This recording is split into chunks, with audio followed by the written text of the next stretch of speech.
O encontro de hoje serve, sobretudo, para vos apresentar o plano de ação do município do Porto para a promoção do envelhecimento digno, ativo e saudável.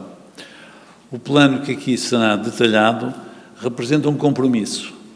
O compromisso do município do Porto com a segurança, a autonomia, o bem-estar físico e mental, a inclusão social e a cidadania plena das pessoas idosas.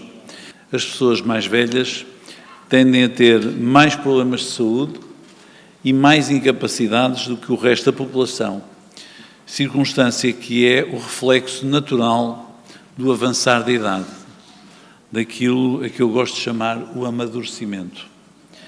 Mas não é natural nem admissível que as pessoas mais velhas apresentem um tão elevado risco de pobreza, de isolamento e da exclusão social. Não é natural nem admissível que sejam excluídas da participação cívica, do mercado do trabalho, do acesso a bens essenciais, em particular a habitação. Não é natural nem admissível que se debatam cotidianamente com aquilo que mais me preocupa, as manifestações de intolerância, de preconceito e discriminação. A cidade tem vindo a acompanhar a tendência demográfica europeia que resulta da conjugação de uma natalidade baixa com uma longevidade crescente impulsionada pelos avanços médicos. Mas eu deixo aqui uma questão. Se os médicos e a ciência, se a alteração dos nossos comportamentos nos permitiu viver mais e sermos mais velhos, como é que é possível que a sociedade, aquilo que é a forma como a sociedade nos retribui, não seja capaz de fazer a mesma coisa? Como é possível? Consciente desta realidade sociodemográfica, o município do Porto colocou o tema da longevidade na agenda da cidade e tem vindo a implementar políticas exclusivamente dirigidas às pessoas idosas.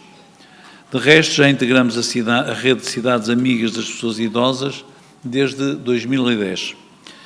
Mas, não obstante os progressos dos últimos anos, sentimos a necessidade de promover uma reflexão profunda sobre políticas para a promoção do envelhecimento ativo e saudável na cidade.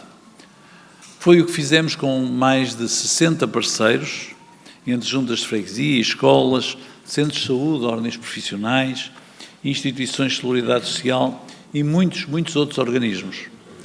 Os contributos desta ampla rede colaborativa estão agora plasmados no plano de ação que vos vai ser apresentado, Porto, Cidade Amiga das Pessoas Idosas, e que iremos implementar até 2025. Cada um de nós deve ser capaz de corresponder a um avanço civilizacional.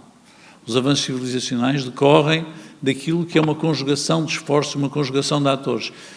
E nós, ou os queremos combater, ou queremos esquecer, ou queremos chorar, ou queremos participar neles. Eu acho que o Porto normalmente participa nos avanços civilizacionais. Nós fomos sempre a cidade da liberdade, do empreendedorismo, e aqui tratamos de empreendedorismo. O empreendedorismo social é uma característica fundamental. Nós temos conseguido sempre ver um pouco antes aquilo que aí vem e, portanto, queria-vos deixar esta mensagem de otimismo e dizermos que espero que este plano funcione bem. Espero daqui a 25 anos estar cá convosco. Muito obrigado. Estou certo que a cidade e eu próprio estamos gratos pela determinação para a concretização deste plano e por confiar e não regatear os recursos para que o Porto seja um exemplo na forma como protege e cuida dos nossos idosos. Aliás, eu julgo que de manhã ficou bem patente no painel e nas questões que foram sendo colocadas pelo Carlos Daniel, daquilo que de facto é o desafio que se coloca.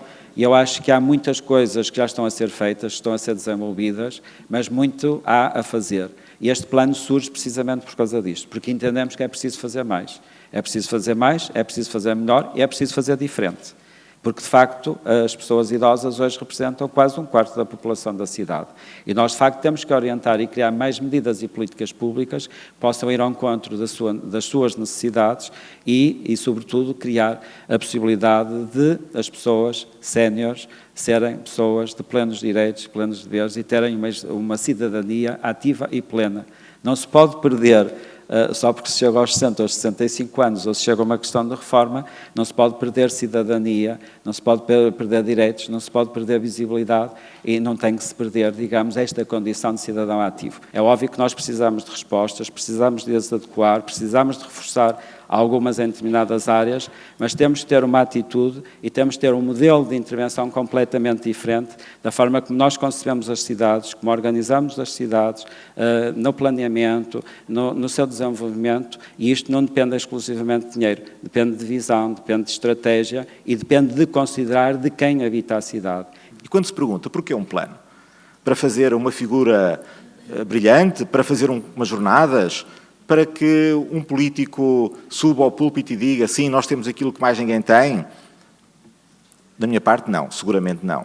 Um plano também tem que servir para isto. Em primeiro lugar, um plano tem que servir para dizer a questão das pessoas mais velhas, ou as pessoas mais velhas, não são um problema, o envelhecimento não é um problema, como muito bem referiu o Sr. Vereador Fernando Paulo.